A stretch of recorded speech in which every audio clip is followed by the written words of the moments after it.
지난 월요일에 출발해 가서 화요일 오전 11시 정각에 예정대로 모스크바시에 있는 제레즈노로즈키 지역에 있는 장소에서 지하 1층, 지사 4층 건물의 예정으로 800평의 광림교회 선교센터, 문화센터, 기업센터를 건축하도록 기용 예배를 드리게 된 것을 여러분 앞에 말씀을 드리면서 감사를 하나님께 돌립니다. 특별히 제2의 로스와의 혁명이라고 볼 수 있는 아주 급속하게 변천되어 나가는 그런 혁명의 와중 속에서도 하나님의 일은 한 시간도 지체됨이 없이 계속적으로 진행이 되어서 이렇게 남이 생각할 때는 2, 3년이 더 걸려야 될 그런 과정인데도 불구하고 급속도로 진행이 되어서 기공 예배를 드리게 되는 것을 감사하게 생각합니다. 그 기공 예배 장소에 로스와 전교에서도 대표로 참석하고 시에서도 대표가 참석을 하고 또 여러 고려인들과 로스와 사람들이 함께 참석을 하게 되었습니다. 저녁에는 모스크바 부시장과 각 집행위원장들 또 로스와 정교회 지도자들과 종교성 담당관들 또 그리고 고려인들을 초청을 해서 저녁 만찬회를 가지고 좋은 친교를 가지게 되었습니다. 작년에 갔을 때는 이 공산당 지하에 있었지만은 지금은 공산당이 무너진 다음에 그 모스크바 시민들과 그 부시장과 여러 지도층에 있는 사람들이 아주 각별하게 VIP 대접을 하면서 저희들을 영접해 주신 데 대해서 감사하게 생각을 합니다. 특별히 그 다음날 모스크바 부시장이 모스크바 시청으로 저희들 초청해 주셔서 가서 약 1시간 동안 대담할 때에 자기가 이미 서울에 와서 광림교회 교인들에게 사랑을 받고 돌아오는 것에 대해서 부디 감사 인사를 해달라고 하는 그 말씀과 함께 그 급속하게 변해가는 로스와의 상태를 여러 가지 얘기를 하면서 광림교회의 미션센터가 지금 시급하게 우리들에게는 요구된다고 얘기를 하면서 여러 가지 어떻게 해서 우리가 도울 수 있겠느냐 하는 그런 얘기를 했습니다. 얘기하는 중에 저희가 최초로 로스와의 붉은기 대신에 로스와의 이 국기와 또 모스크바의 시의 국기 이 두 것을 저희들에게 선설하면서 이것은 지금 외국 사람에게는 처음으로 이 국기를 광림교회 교인들에게 선물로 드린다고 그렇게 얘기를 하면서 전달해 주었습니다.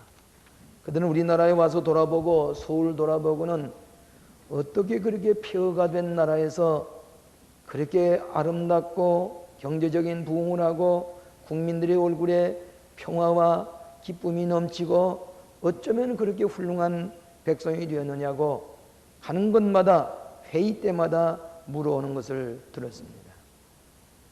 지금 74년 동안 그처럼 믿고 소망 가운데 살아오던 무신론적인 마르크스의 이데올로기가 졸지에 무너지고 보니까 로스와 사람들은 허털과 공허 가운데 무엇을 붙잡아야 할지 무엇을 의지하고 사야 할지 너무나 동안 오랫동안 속아왔기 때문에 지금 무엇을 의지하고 살아가야 할지 그대로 빈 구럭을 들고서 모스크바 시내를 헤매는 공허 가운데 살아가는 불쌍한 시민들을 볼 수가 있었습니다. 빈 큰 구럭을 가지고 무엇이든지 이 구럭에 사려고 하지만 살 것이 없습니다. 과일도 저주를 받아가지고 과일도 먹을 만한 과일이 하나도 없습니다. 전부 다 썩고 벌레 먹은 것을 그런 나무 상자에 이어서 길가에 파는데 그것도 살려고 구로에 열려고 줄을 서서 길게 늘어서서 얼굴에는 아무런 표정도 없이 그대로 걸어다니는 모스크바 시민들이 불쌍하기만 했습니다. 이제 공산 지하에서 살던 저들이 이제는 새로운 소망인 곳인가, 옛날에 그 천년 동안 그 나라를 지켜오고 신앙했던 로스와 정교회가 부활되고 저들의 소망이 되기를 원하지만은 로스와 정교회 자체도 매우 피곤에 지쳐 있는 모습을 볼 수가 있었습니다. 거기에 우리 광림교회가 처음으로 달려가서 그 미션 센터를 기공하게 될 때에 가는 곳마다 우리도 여기 와서 좀 해달라고, 우리 지역에도 이 광림교회를 세워달라고, 이 지역 저 지역에서 우리의 도움을 청하는 것을 보게 되었습니다. 모스크바 대학을 방문해서 부총장과 더불어 우리 교회의 신범 직군이 모스크바 대학에 입학을 하기를 원해서 약 1시간 동안 대담하는 가운데 제가 장로에 왔을 때에 이 모스크바 대학에 신학부를 세워야 되지 않겠느냐고 물은 적이 있는데 그 일이 어느 정도까지 진행되고 있습니까? 물어보니까 아직은 신학부를 세우지는 못했지만은 모스크바의 정교회의 사제들이 와서 모스크바 대학 안에서 기독교 역사와 기독교 신앙을 강의하고 있느라고 얘기를 했습니다. 그리고 아직도 촛불이 세워지지 않았느냐고 물어보니까 아직은 세우지 않았지만은 앞으로 하나의 꿈을 가지고 있느라고 그 부총장이 얘기하는 것을 들었습니다. 마치 정부 대표단이 우리와 같이 가서 같은 호텔에 들어 있었습니다만은 정부 대표단이 로스와의 모든 것을 살피기 위해서 와 있는 그 시점에 우리는 벌써 거기 한가운데 광림교회의 미션 센터를 기공하는 그 일을 그 관리들이 듣고 놀라운 표정을 하는 것을 보았습니다. 비록 시작은 미미하고 적은 것 같지만은 결과는 창대해지는 하나님의 기적이 나타날 것을 바라보면서 기도하는 마음으로 승리하고 돌아오게 된 것을 여러분 앞에 보고를 드리는 것입니다. 이 기독교 역사를 보면 언제나 적은 시작에서부터 시작을 해서 놀라운 기적을 일으키는 것이 기독교 역사입니다. 여러분 성지순례를 하다 보면은 겨자나무를 볼 수가 있는데 이 겨자씨는 숨만 크게 쉬어도 날아나 버리는 조그마한 보잘것없는 제일 적은 씨앗입니다. 이것이 땅에 떨어지게 되면은 그것이 점점 자라서 12자까지 자랍니다. 그러면 새들이 와서 그 그늘에 그 나무 가지에서 그 겨자씨를 뜯어 겨자씨를 이제 쪼아 먹고 그 나무 그늘에 그 지나던 사람들이 그늘에 앉아서 쉬곤 합니다. 그래서 예수님께서 하시는 말씀, 너희들이 겨자씨 하나 만한 믿음이 있을지라도 산을 옮겨 놓으리라. 기독교는 시작은 희미하고 적지만은 결과는 창대한 결과를 가져오는 것이 기독교 역사입니다.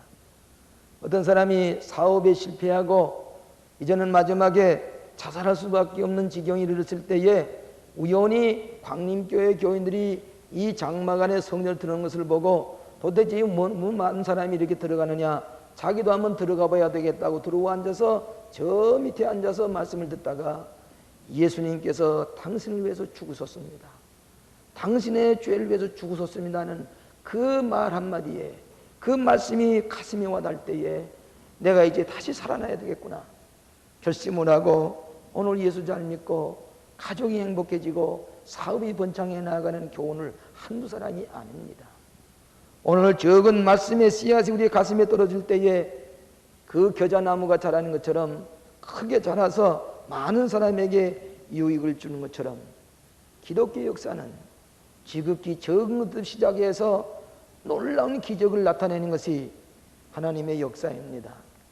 2000년 전에 저 말구 위에 탄생하신 예수 그리스도가 나사렛 목수일을 하시던 예수님, 갈릴리 호숫가에서 보잘것없는 제자들 댁에서 3년 동안 가르치신 그 어부들이 오늘날 교회를 세우고 2000년 역사 가운데 세계 인류를 구원하는 놀라운 종교를 이룩한 것은 적은 시작에 위대한 기적을 일으키는 사실을 우리에게 증거해 주고 있습니다. H.G. 웰스라는 사람이 얘기를 하기를, 역사가들은 나사렛 예수 그리스도의 교훈을 떠나서는 역사와 인도주의의 발전을 생각할 수가 없다라고 얘기를 했습니다. 인간의 성공의 비결도 역사의 발전도 이 인류의 양심과 인도주의의 발전도 예수 그리스도의 진리를 떠나서는 우리가 헤아려 할 수가 없다는 얘기입니다. 시작은 반이라는 말이 있습니다. 우리가 처음으로 예수를 믿고 교회에 나왔을 때에 시작이 미미한 것 같지만은 거기서부터 놀라운 변화와 놀라운 기적과 놀라운 축복이 일어나는 것이 기독교의 역사요 신앙입니다. 세 가지로 나누어서 이 아침에 생각해 보려고 합니다. 첫째로는 적은 시작에 놀라운 결실이 있습니다. 적은 시작에 놀라운 결실. 예수님의 비유를 보시면 씨앗을 뿌리는 비유가 최초로 나옵니다. 적은 씨앗을 뿌릴 때에 길가에 떨어진 씨는 새들이 와서 주워 먹고, 돌짝밭에 떨어진 씨는 일시적으로 돋는 것 같지만은 시들어서 쓰러지고, 또 가시덤불 속에 떨어진 씨앗은 그 가시덤불도 자라질 못하지만은 옥토에 떨어진 씨는, 옥토와 같은 귀한 마음밭에 떨어진 씨앗은 거기서 30배, 60배, 100배 열매를 맺는다고 하는 유명한 비유를 들었습니다. 여러분, 인간 사회도 마찬가지입니다. 한 사람의 영향이 얼마나 놀라운 역사를 일으키는지 모릅니다.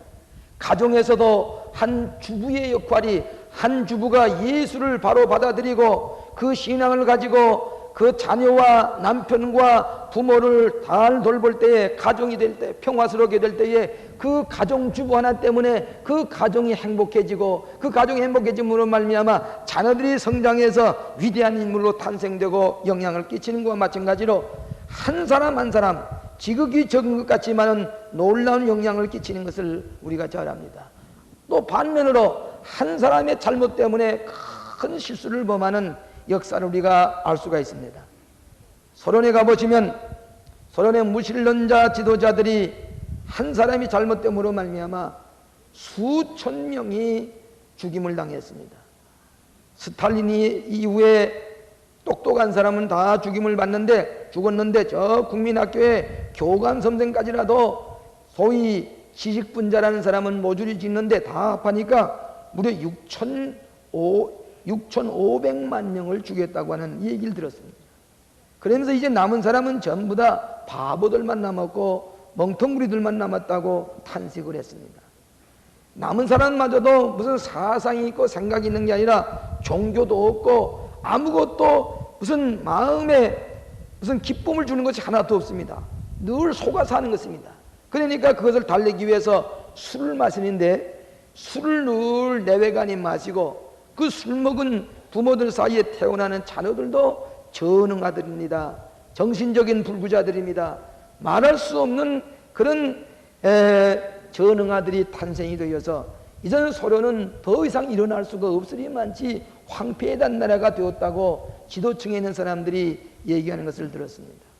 아이들을 낳으면 타가소에 보내는데 타가소에 그 보모가 그 아이 하나의 머리를 이렇게 쓰다듬어 주면은 그 사랑을 받기 위해서, 그 머리 한번, 보모의 머리 한번 쓰다듬는 그런 사랑을 받기 위해서 일시에 줄을 서서 나도 머리를 좀 쓰다듬어 달라고, 나도 머리를 쓰다듬어. 사랑과 자비와 궁혈과 애정이 떠나는 사회, 비참한 사회가 되고 만 것을 보게 되었습니다. 타가사에서 아이들을 돌보는 분이 그저 시간 맞춰서 30명 돌보면 되는데, 그저 이것도 돌보기가 힘드니까 그저 안 왔으면 좋았단 말이에요. 타가사에 오지 않으면 좋을 텐데 너무 짜증스러우니까 그 아이들 돌보는 정성이 없으니까 추운 겨울날 문을 열어놓아서 감기가 다 걸리게 해서 집이 돌려보내서 집에서 앓게 하고 아이들이 타가소에 오지 못하게 하는 그런 일이 있었다고 도무지 듣기가 거부할 정도로 그 지도자들의 입에서 그런 얘기를 하면서 양심도 자비도 사랑도 다 없어진 까닭은 그의 마음속에 종교적인 믿음의 씨앗을 잃어버린 까닭이라고 그들이 탄식을 하는 것을 들었습니다. 한 사람이 잘못할 때에 온 나라가 황폐해진 것과 마찬가지로 한 사람이 바로 서게 될 때에 한 가정의 복음의 씨앗이 마음속에 바로 떨어지게 될 때에 그 가정이 변하고 사회가 변하고 나라가 변하는 것과 마찬가지로 오늘 우리의 마음속에 하나님의 복음의 씨앗 미미한 것 같지만 우리의 마음속에 떨어지게 될 때에 옥토에 떨어진 씨앗과 같이 많은 결실을 맺어서 가정을 변화시키고 사회를 변화시키는 것을 보게 되는 것입니다. 고르바초프가 크레문린 안에 자기 주택을 두지 아니하고 약 30마일 떨어진 숲속에다가 자기 집을 짓고 거기에 출퇴근을 하는 것을 보게 되었습니다. 한 번은 그 산림속을 갔다 오는데 이 고르바초프가 퇴근을 하고 있었습니다. 앞에 경찰차가 붉은 빛을 내면서 달려가는데 경호차들이 둘러싸고서 고르바초프가 지나갑니다. 저 황폐된 땅을, 저 나라를 저분이 어떻게 들어세울 것인가? 불쌍한 생각이 났습니다.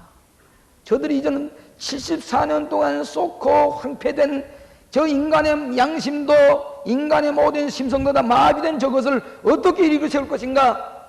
당장의 식량 문제, 빵 문제 이전에 표가 된 정신세계를 어떻게 일으켜 세울 것인가?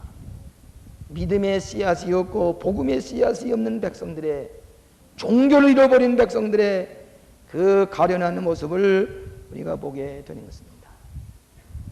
여러분, 우리는 너무 감사한 일입니다. 너무너무 고마운 일입니다. 우리에게 이 나라가 그래도 모든 사람이 열심히 노력하고 지금 여러 가지 이 과소비 때문에 걱정도 많이 우리는 또 일어날 수 있는 패기가 있는 백성입니다. 6.25 동남의 잿더미 속이 일어났던 것과 마찬가지로 수많은 위기 속에서 우리는 한번 국민들이 결심만 하면 다시 일어날 수가 있습니다. 오늘 이 나라에 예배당이 있고 주일날 예배 볼 수 있는 그런 축복이 있는 나라, 얼마나 감사한지 말로도 할 수가 없습니다. 1978년 4월 18일 저녁 6시에 이 배나무밭 한가운데 한 20여 명이 둘러앉아서 바람이 불고 아주 찬 그런 이런 봄에 그 한 곳에 배나무밭에 한 삽의 흙을 또 옮겨놨습니다. 이것이 광림교회의 기공예배입니다. 그때 한 20명이 둘러에 앉았습니다. 보잘것없었습니다. 지금도 그 사진을 보면 음산해 보입니다. 별로 많은 사람이 축하하지도 못했습니다. 한 20여 명이 저녁 6시에 4월 18일에 이 한가운데 한 삽의 흙을 또 옮겨 놓을 때에 그 적은 시작이 오늘의 광림교회가 되고 모스크바의 교회를 세우고 일본의 교회를 세우고 마닐라의 교회를 세우고 양로원을 세우고 놀라운 일을 할 수 있는 것은 시작은 미미하나 하나님의 이름으로 예수의 이름으로 시작할 때에 모험으로 시작할 때에 결과는 창대해지는 놀라운 역사를 일으키는 것이 기독교의 역사요 하나님의 역사인 줄로 믿습니다. 우리 교회 종종 예배에 참석합니다마는 유명한 아담스 선교사라고 하는 분이 대구에 있었습니다. 그분이 안식년이 되어서 미국에 돌아갈 때에 아직 한국에는 사과가 없었습니다. 그가 안식년을 지나고 돌아오면서 사과씨 하나를 포켓 속에 엮고 왔습니다. 그리고는 이 사과가 제대로 자랄지 몰라서 자기 정원에다가 사과씨 하나를 심었습니다. 그리고 물을 주고 거름을 주면서 갖고 왔는데 이 사과씨가 점점 움이 돋아서 나오기 시작하더니 1년이는 3년이 지난 다음에 꽃이 폈습니다. 그 다음에 사과가 열렸는데 맛있는 사과가 크게 열렸습니다. 맛을 보니까 미국의 사과 맛보다 더 맛있습니다. 그 사과씨를 이웃에게 하나씩 나눠줬습니다. 심어보라고. 한 알의 사과씨가 여사에 의해서 대구 땅에 떨어진 다음에 그 사과씨가 수억만 개가 퍼져나가서 대구가 우리나라 사과 주산지가 될 뿐만 아니라 그 사과 맛이 가장 좋은 사과가 열리게 되는 것은 사과씨 한 알이 그 땅에 떨어질 때에 맛있는 사과가 열려지는 것과 마찬가지로 오늘 여러분의 마음속에 하나님의 기쁜 소식 진리가 바로 떨어지기만 하면은 내가 변화되고 내 가정이 변화되고 내 자식들이 변화되고 사회가 변화되고 자랑스러운 나라가 되는 것을 알 수가 있습니다. 이번에 집행위원장들이 가는 곳마다 초대를 해서 가서 경제 담당 무슨 이 학자들 이렇게 모여 앉아서 도대체 한국이 그릇처럼 폐허가 된 데서 그런 건 경제적으로 발전하는 나라가 된 이유가 무엇입니까?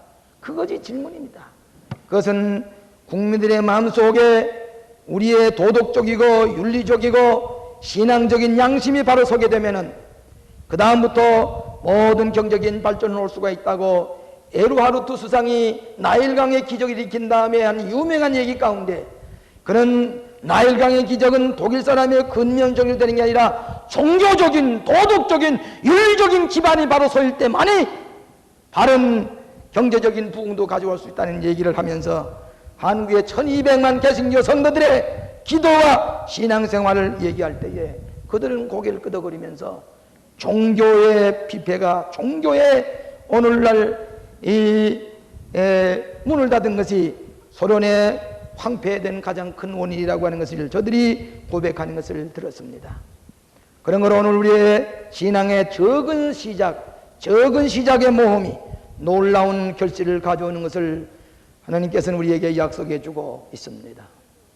두 번째로는 적은 말씀의 씨앗이 떨어질 때에 기적이 일어납니다.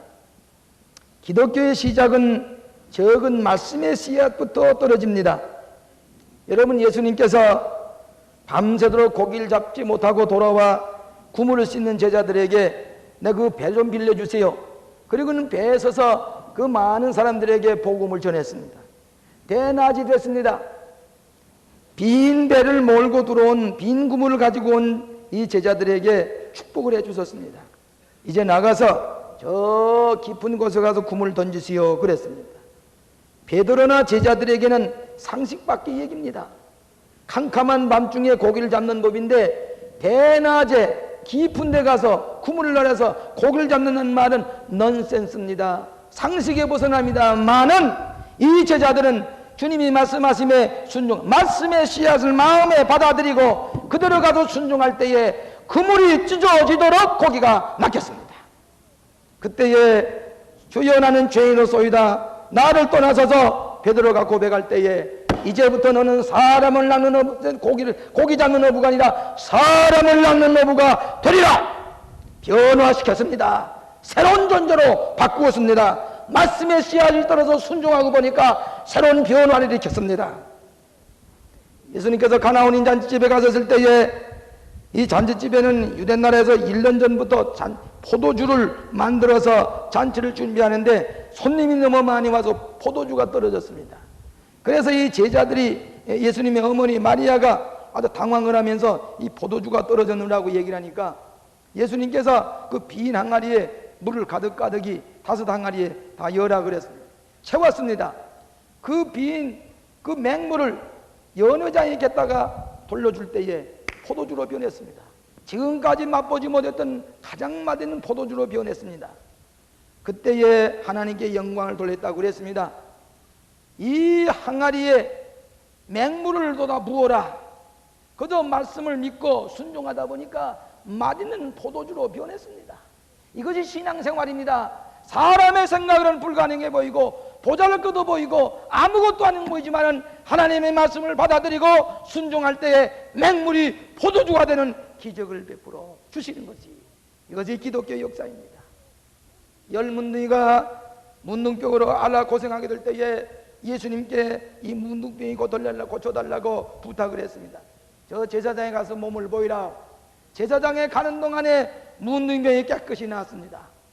그저 예수님의 말씀이 떨어지자 말씀을 받아들여서 순종할 때에 지금까지 앓던 문둥병이 깨끗해지는 것과 마찬가지로 오늘 하나님의 복음의 말씀이 여러분의 마음의 한 구석에 떨어질 때에 그 말씀을 믿고 순종할 때에 깜짝 놀랄 만한 기적을 체험하면서 살아가는 것, 온전히 순종하고 나갈 때에, 낙심치 아니하고 순종할 때에 놀라운 기적을 체험하게 되는 것이 기독교의 신앙인 줄로 믿습니다. 원수가 가라지를 않게 뿌렸다고 그랬습니다. 옳습니다. 선한 씨가 오래 자라서 이 좋은 열매 맺으면 좋겠는데 가라지가 자꾸 자랍니다. 이단 사상이 자랍니다. 거짓 이데올로기가 자랍니다. 이단 사상 신은 종교가 우리의 갇힌 진실된 종교와 함께 같이 자라는 것 같습니다. 그간 74년 동안 기독교를 박해한 종교, 이 무신론적인 이데올로기가 같이 자랐지만은 오늘날 말세가 가까움에 하나님께서 심판해 주셨습니다. 이제 우리는 다시 정신을 차리고 우리가 가지고 있는 위대한 신앙을 모든 사람에게 전하기 위해서 우리가 끝까지 애쓰고 노력하는 승리하는 삶이 있어야 되겠습니다. 로마의 한 번은 원형극장에서 사람들이 칼을 가지고 사람을 죽이는 그런 경기장이 있었습니다. 그래서 모든 수천 명이 둘러서서 맹수와 더불어 싸우다가 맹수에게 물려 죽는 것을 보고 좋아서 박수를 칩니다. 칼을 빼들고서 서로 싸우다가 칼에 찔려 사람을 죽이는 것 보고 로마 원형극장에서 박수를 치며 즐겨합니다. 그것을 보고 있던 수도사 텔라미키스라고 하는 사람은 이것은 하나님께서 원하시는 것이 아니라고 생각하고 이 일을 철폐시켜야 되고 생각을 하고 사막 가운데서 기도하고 있는 중에 한 번은 하나님의 음성이 들려왔습니다. 저 잔인한 놀이를 없애기 위해서 내가 희생제물이 되어야 되겠다. 저 잔인한 놀이를 없애기 위해서 내가 희생제물이 되어야 되겠다. 그 말을 듣고 그 원형극장에 찾아갔습니다. 이 텔라미키스라고 하는 수도사는 한창 군중들이 모여서 사람의 피를 흘리는 것을 보고 좋아서 박수치게 될 때에 그 원형극장 한가운데로 나서서 여러분이요, 이 잔인한 놀이를 없애야 합니다. 이 무자비한 이 잔인한 놀이를 없애야 됩니다 하고 군중 앞에서 소리지게 될 때에 어떤 사람이 갑자기 나타나서 그 텔라믹스를 칼로 쳐서 그 자리에서 죽여버렸습니다. 피를 흘리고 쓰러진 다음에 그 모였던 원형극장에 모였던 사람들이 그부터 로마의 원형극장에서는 사람의 피를 흘리는 경기가 사라지기 시작했습니다. 누군가가 피를 흘리고 한 사람의 생명이 희생당하게 될 때에 대신의 죽음을 주를 때에 많은 사람이 다시 생명을 얻는 것과 같이 오늘 기독교는 말씀의 씨앗으로 말미암아 이 민족을 구원하는 놀라운 역사를 우리는 경험하게 됩니다. 마틴 루터는 한 사람이 부패된 구교를 향해서 말씀을 가지고 기도하며 그 새로운 개혁을 일으킬 때에 오늘 개신교가 일어났습니다. 영국이 부패되고 타락했을 때에 웨슬리 한 사람이 목숨을 걸고 복음을 나가 전할 때에 영국이 다시 사는 기적이 일어났습니다.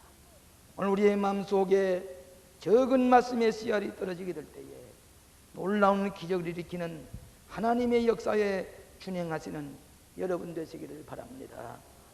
마지막으로 보이지 않는 꿈의 시작이 놀라운 기적을 일으킵니다.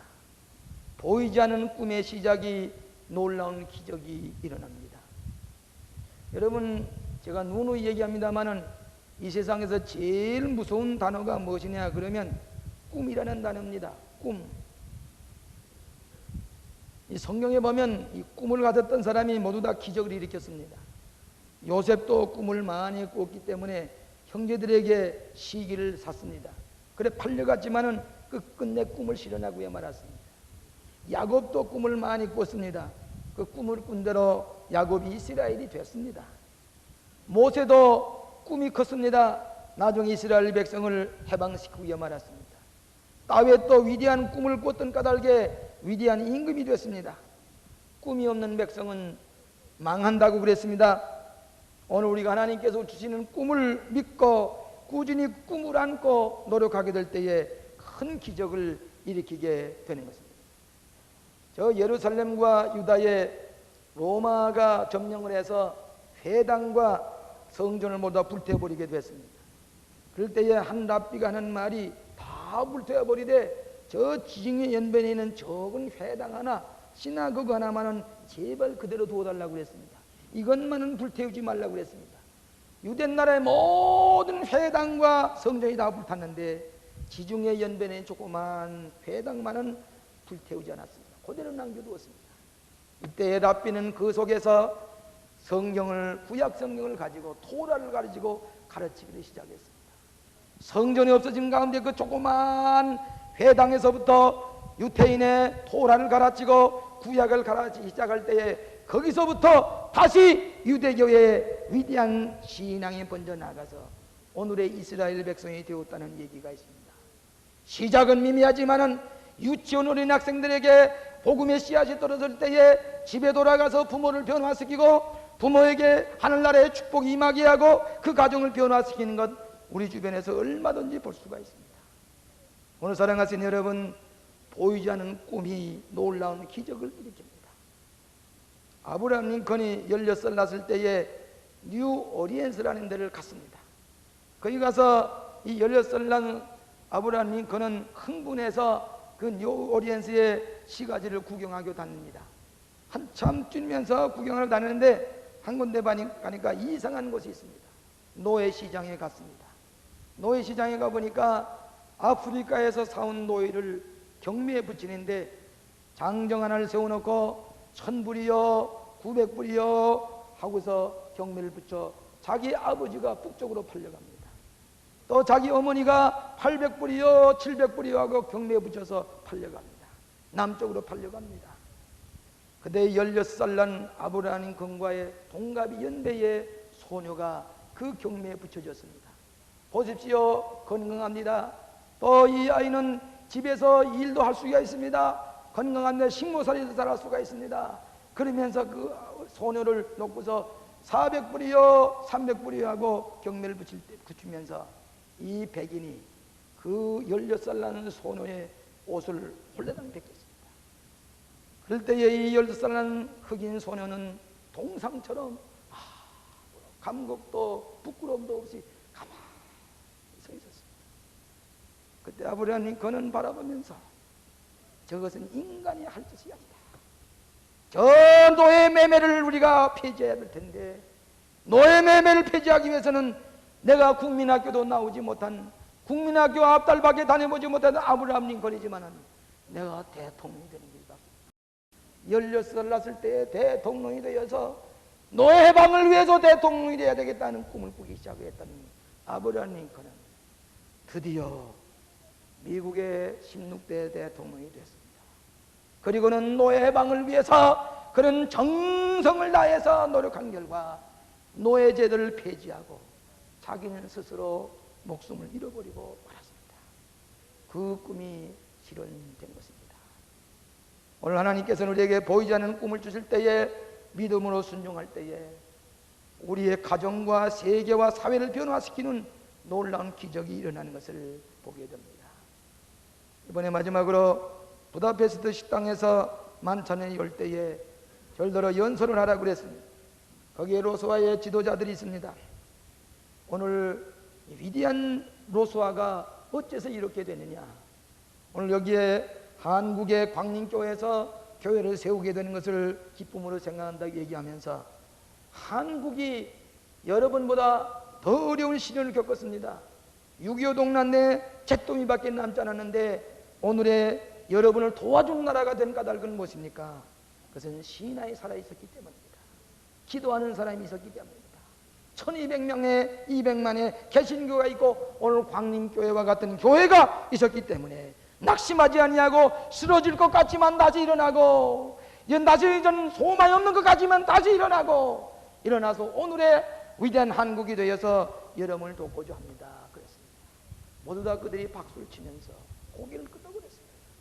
오늘 너무너무 어쩌든 속아왔습니다마는 신앙의 위대한 꿈을 가질 때에 놀라운 기적을 일으키는 나라가 된 것을 증거할 수가 있습니다. 오늘 이 나라가 이제는 너무 과소비 때문에 지금까지 쌓아올린 모든 공이 일시에 무너진 것 같지만은 우리는 할 수가 있습니다. 다시 여러 띠를 동에 메고 우리가 아껴 쓰면서 사치와 풍조를 다 추방하고 6.25 때 고생했던 것으로 다시 돌아갈 것 같으면 다시 나라는 세계를 깜짝 놀라게 하는 나라가 될 줄로 믿습니다. 각자가 우리가 새로운 꿈을 가지고 말씀대로 순종하고 말씀의 씨앗대로 순종하고 나갈 때에 우리에게는 위대한 기적을 일으키는 또 하나의 위대한 민족이 될 줄로 믿습니다. 시작의 모험 속에 위대한 기적을 체험하시는 여러분 되시기를 주의 이름으로 축원합니다. 자비하신 아버지 하나님, 미련하고 어리석고 보잘것없는 저희들에게 진리의 말씀을 전해주셔서 우리가 그리스도 안에서 새로운 피조물이 되게 하시고 기적을 일으키는 위대한 민족이 되게 하심을 감사합니다. 너무 우리는 안일한 가운데 머물러 있고 너무 사치와 방탕 가운데서 과거에 쌓아올린 근면과 노력과 진세 모든 열매를 잊어버릴까 두려운 가운데 있사오니 하나님의 이 민족을 깨우쳐 주셔서 계속해서 어려운 사람을 돕는 나라가 되게 하여 주시고 우리의 남한 사치 풍조에 스스로 개인주의에 머물러 있는 게 아니라 우리는 복음을 들고 불쌍한 백성들에게 진리를 전하는 위대한 민족이 될 수 있도록 축복하여 주시옵소서. 시작은 미미하고 모험이었지만은 결과는 창대한 기적을 일으키는 또 하나의 위대한 민족이 될 수 있도록 축복해 주시옵시기를 예수님 이름으로 기도하옵나이다.